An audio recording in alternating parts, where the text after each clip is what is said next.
Hola, bienvenidos al módulo de geometría.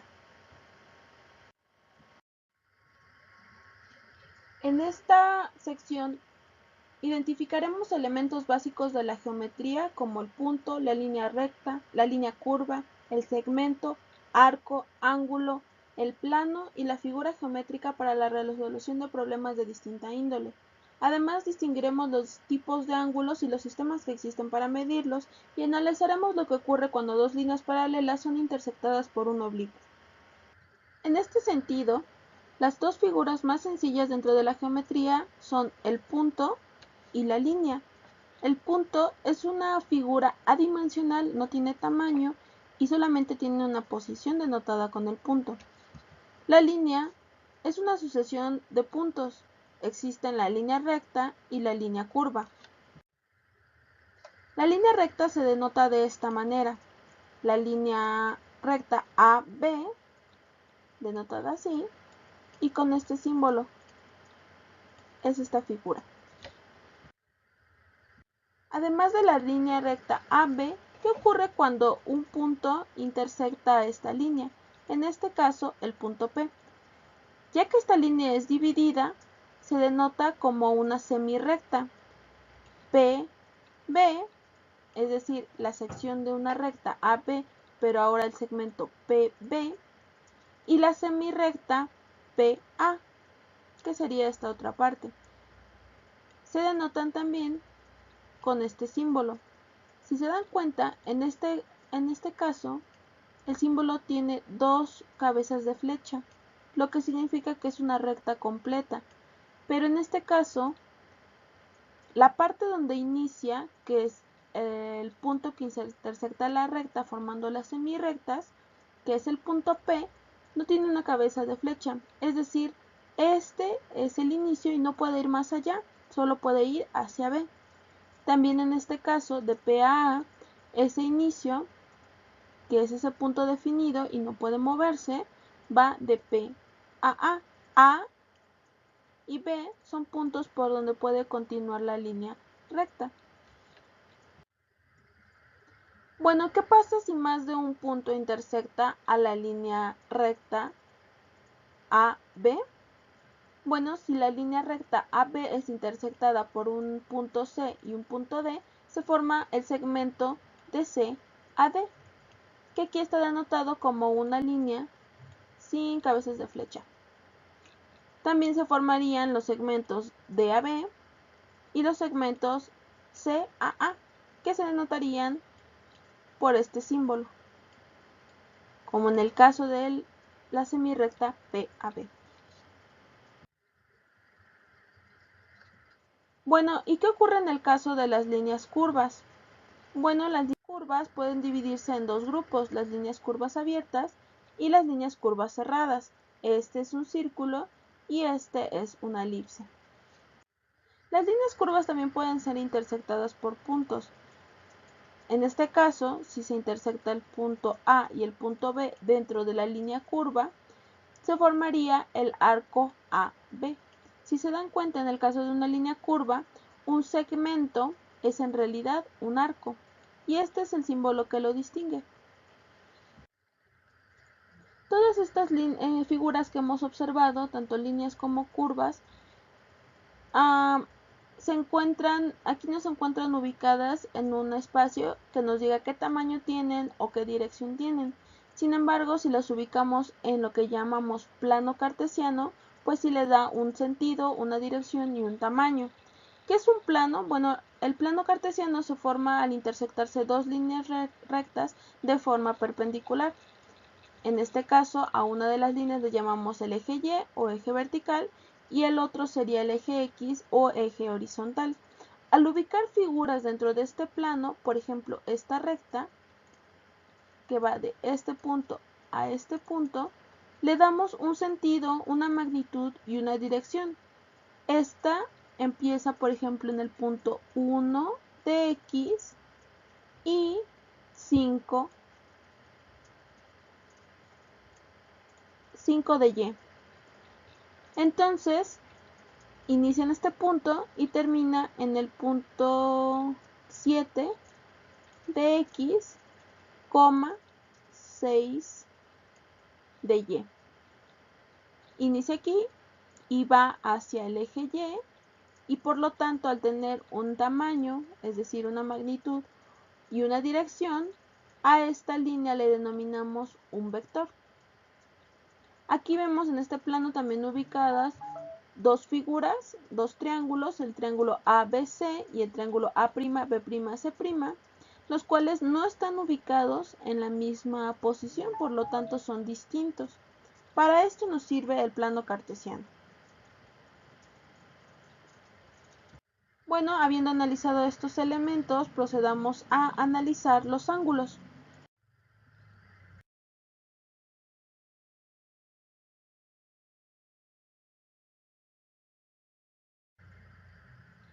¿Qué son los ángulos? Bueno, los ángulos se forman cuando dos líneas se intersectan y el espacio que hay entre esas dos líneas que se intersectaron es lo que denominamos ángulos. Para medir los ángulos usamos dos sistemas, el sistema sexagesimal, que está definido en lo que llamamos grados.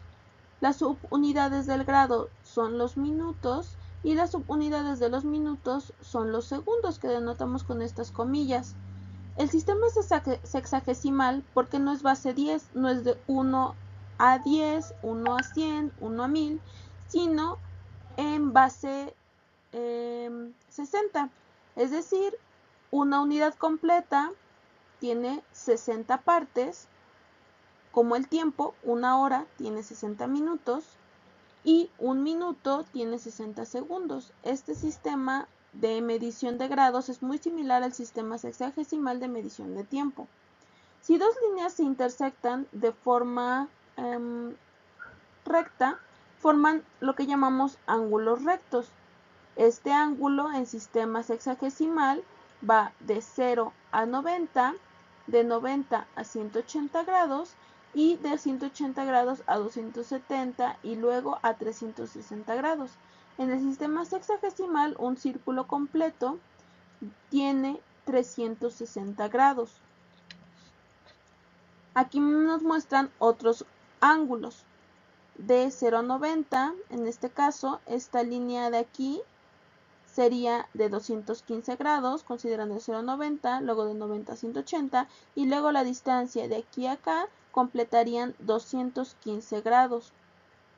Por ejemplo, el ángulo de 310 grados se vería aquí, en esta línea, a donde comenzamos de 0 a 90, de 90 a 180, de 180 a 270, y finalmente aquí, en este punto, en esta recta, estarían los 310 grados. Hay otro sistema para medir la posición de un ángulo. Este es el sistema cíclico. El sistema cíclico está dado en radianes. Así como en el sistema sexagesimal lo medíamos en grados, la unidad para el sistema cíclico son los radianes. Y la base fundamental para los radianes son el número pi, o es el número pi, 3.1416, porque a estas unidades las llamamos pi radianes. Este es el ejemplo. En el círculo completo que tenemos aquí, vemos que mide 2 pi radianes.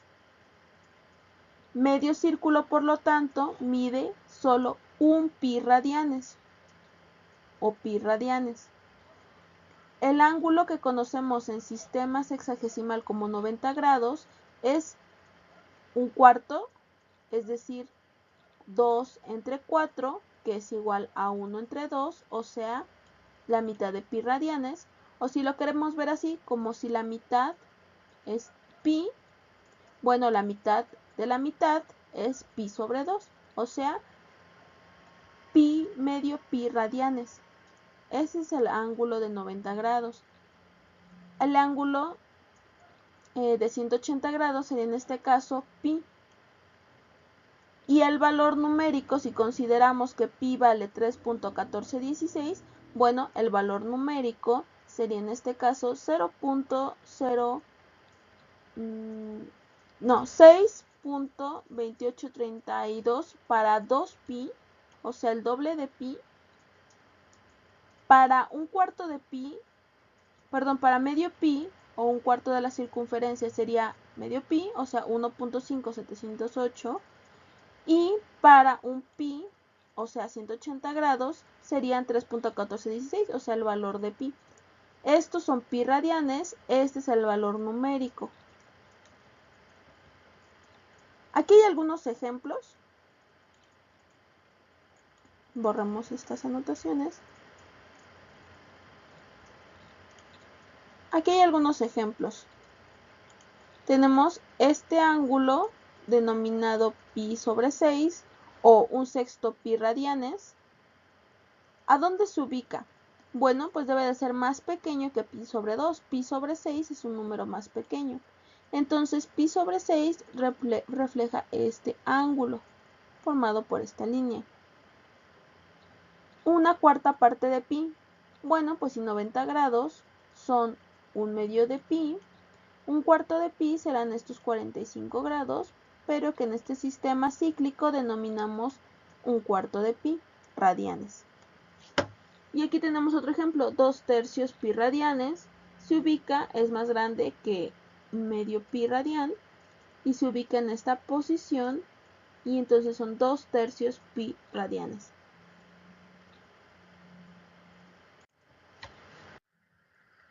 Por supuesto que podemos hacer la conversión de un sistema a otro. El factor de conversión en este caso son pi equivale a 180 grados, como veíamos en las figuras anteriores.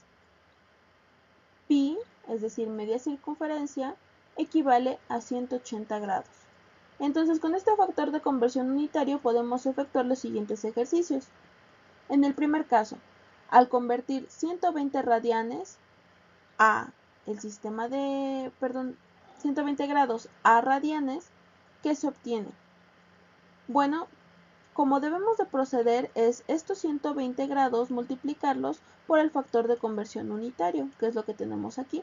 Si recordamos, este número tiene un denominador 1 invisible y por lo tanto esta operación es una multiplicación de factores de fracciones directa. Entonces 120 por pi y 1 por 180. Grados sobre grados se va a anular, grados sobre grados, y nos van a quedar en términos de pi. Entonces, al efectuar esta multiplicación queda esto y al simplificarlo se van los grados y nos quedan 120 pi sobre 80, que nos quedaría 60 sobre 90 si dividimos entre 2 cada numerador y denominador, 30 sobre 45, 10 sobre 15 y finalmente 2/3 pi radianes. Por lo tanto, la respuesta es D, 2/3 pi radianes. También podemos hacer la conversión inversa, conversión de radianes a grados, y el factor de conversión que vamos a usar es el mismo. Entonces, en este caso nos piden convertir 7/6 pi radianes en grados. Y te invito a que en este momento le pongas pausa al video e intentes resolver este ejercicio.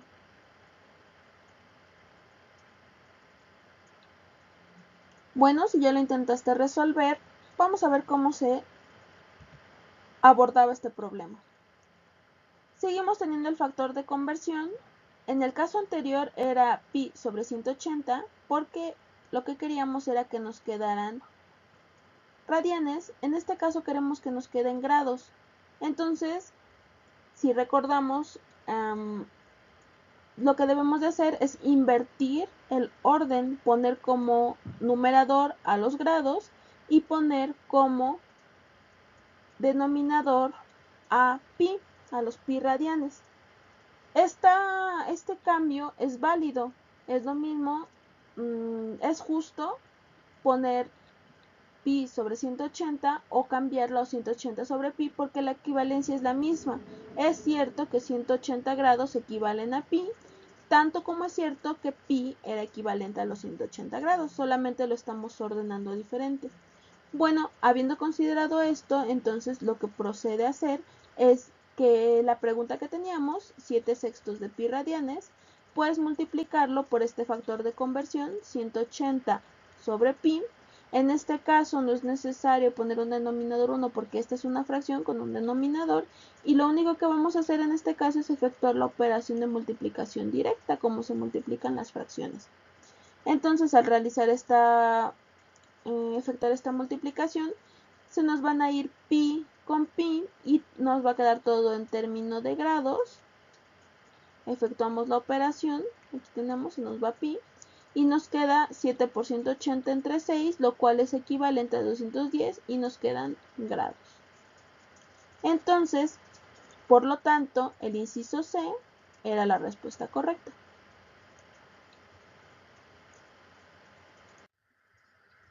Bueno, si ya sabemos cómo comparar, cómo cambiar del sistema de radianes al sistema cíclico al sistema de grados, bueno, ¿qué tipo de ángulos existen? La forma que tienen los ángulos nos dice qué nombre tienen. En este caso, tenemos al ángulo agudo, que es todo aquel grado que tenga una magnitud mayor a 60 grados, perdón, mayor a 0 grados, pero menor de 90. Todos los ángulos comprendidos entre 0 y 90 se van a llamar ángulos agudos porque tendrían esta parte aguda, terminarían de forma aguda en este segmento. Entonces, para denotarlo escribimos que todos los ángulos van a tener 3 puntos: el origen, B, que sería la parte donde inicia el ángulo, y A, la parte hacia donde termina el ángulo. Entonces todos los ángulos se van a denotar así: B o A, o bueno, otras literales aquí en vez de B y en vez de A, pero de esta forma: la parte B, la parte inicial, la parte del origen y la parte A.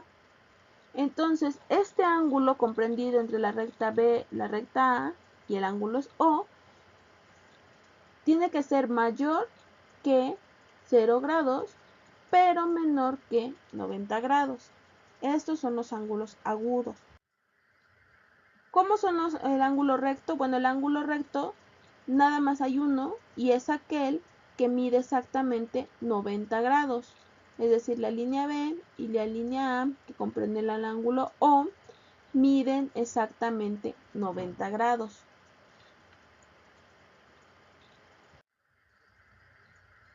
Los ángulos obtusos son todos aquellos comprendidos entre 90 grados, que se ubican aquí, y 180 grados, que se ubican acá. Entonces son aquellos que son mayores de 90 grados, pero menores de 180 grados, es decir, todos los que estén en esta parte. Y lo denotamos así: el ángulo AOB tiene que ser mayor que 90 grados, porque 90 es menor que este ángulo, y menores que 180 grados. 180 grados es mayor que este ángulo. El ángulo llano también nada más es uno, y es aquel que es igual a 180 grados, igual a 180 grados. En este caso, escribimos de nuevo esta figura que se llama ángulo AOB es igual a 180 grados. Dado que es la línea del horizonte, por eso se le denomina ángulo llano. A continuación tenemos el ángulo entrante.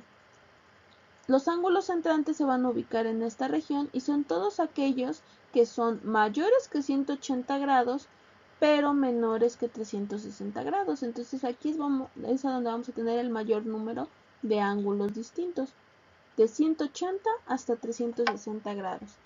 Una vez más, denotamos este ángulo como el ángulo B o A. Siempre iniciamos de este lado, siempre van a ser los 0 grados. B o A, y este es mayor que 180 y menor que 360 grados. Y finalmente, el ángulo perigonal, denotado así, es aquel que es exactamente igual a 360 grados y por lo tanto forma una circunferencia.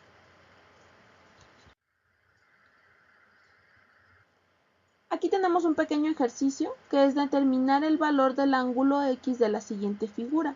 Primero vamos a analizarlo. Tenemos un ángulo recto, sabemos que mide 90 grados, que está formado por debería ser M, O, N, el ángulo MON. Sabemos que es un ángulo recto.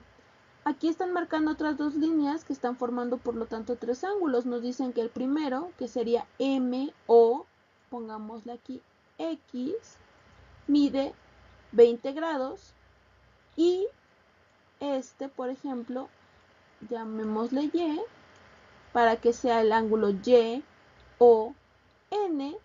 mide 40 grados.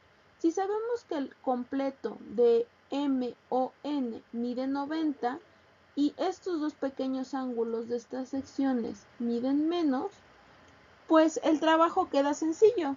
Sería a 90 grados restar 40 y restar 20 y entonces saber, por lo tanto, cuánto vale este ángulo X, que es lo que me están preguntando.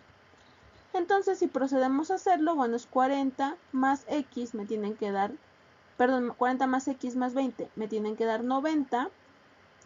No conozco X, pero a 90 le resto 40 y 20. Y ahora sé que X, lo que me falta, vale 30 grados.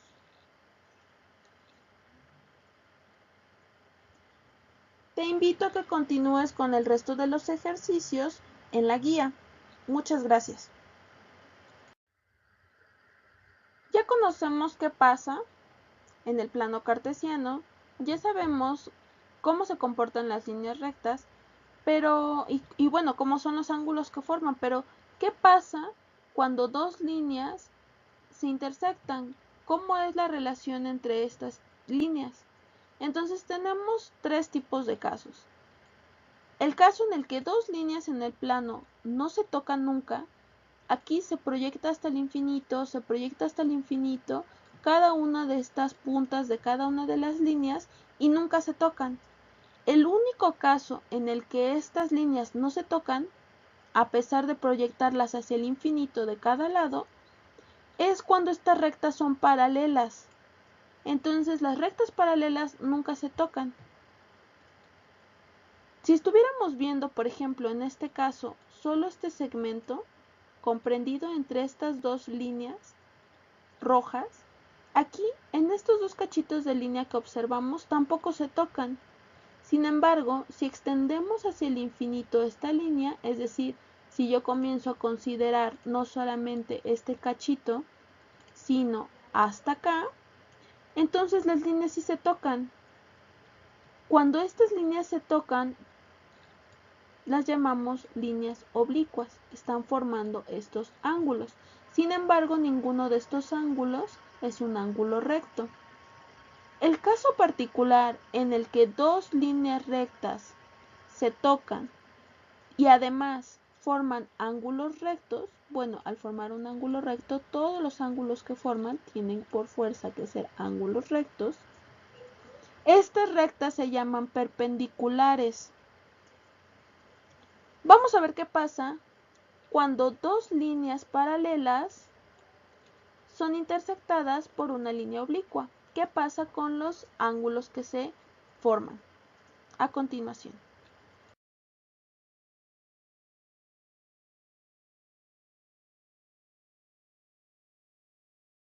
Bueno, ¿qué ocurre cuando dos líneas paralelas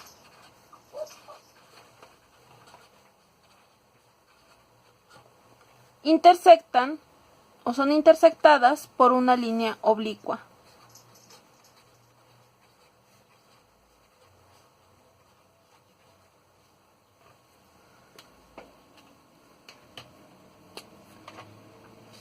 En morado tenemos las dos líneas paralelas. Estas líneas, aunque se proyectan hacia el infinito, nunca se van a tocar. Y en verde tenemos a la línea oblicua, que las está intersectando. Es oblicua porque no forma ángulos rectos con ninguna de las líneas paralelas. Ninguno de estos ángulos es un ángulo recto. Bueno, a continuación vamos a marcar los ángulos correspondientes, es decir, ángulos iguales.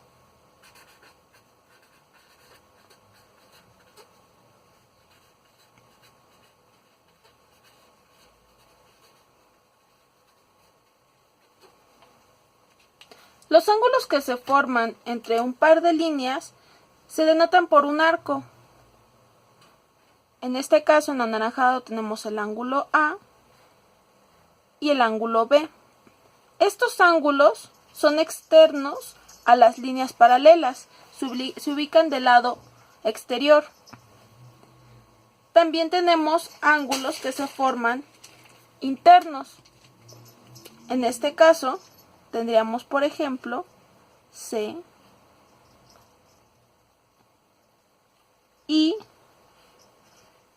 D. Son ángulos que tienen el mismo tamaño, C y D, y son internos. Tenemos otro par de ángulos externos e internos. Los ángulos externos E y F y los ángulos internos H e I. Entonces, en este caso, C, I, H y D, C, I, H, D, son ángulos, este símbolo denota la palabra ángulo, interno a las líneas paralelas. Y tenemos a F, B, A y E. F, B, A y E son ángulos externos.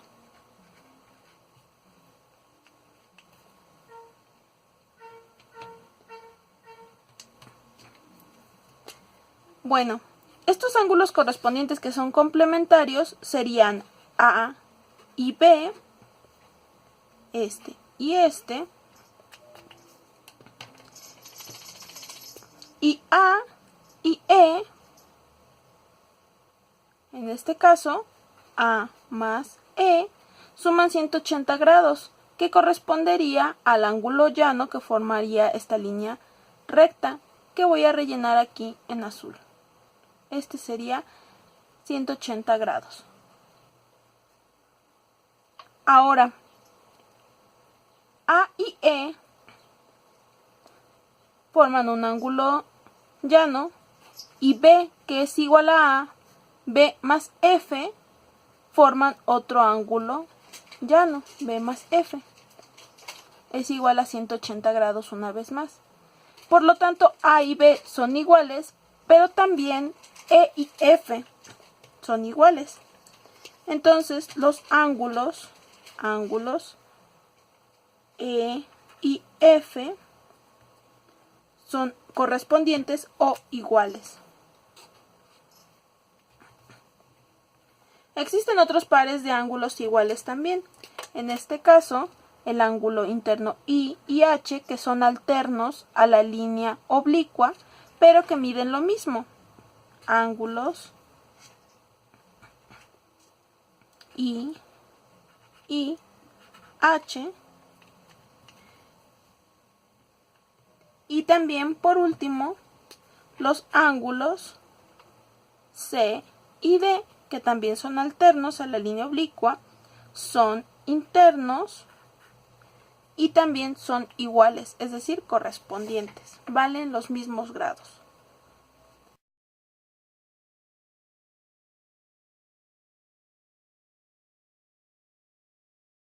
Bueno, hasta aquí ya resaltamos que la suma del ángulo B y el ángulo F suma 180 grados y la suma del ángulo A y el ángulo B también suman 180 grados.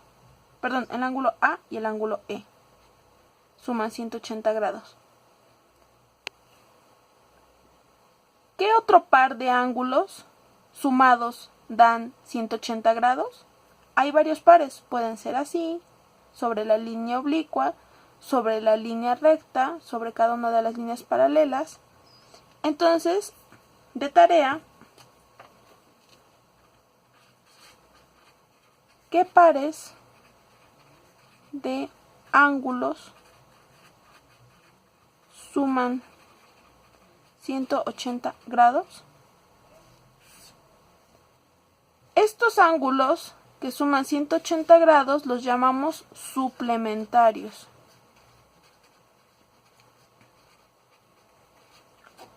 Entonces la pregunta es, ¿cuáles son los pares de ángulos que son suplementarios entre sí? Es decir, que suman 180 grados juntos.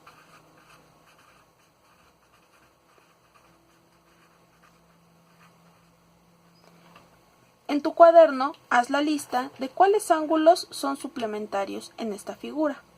Ya tenemos dos, B y F, y A y E. ¿Cuáles otros forman 180 grados? ¿Cuáles otros son suplementarios? Muchas gracias.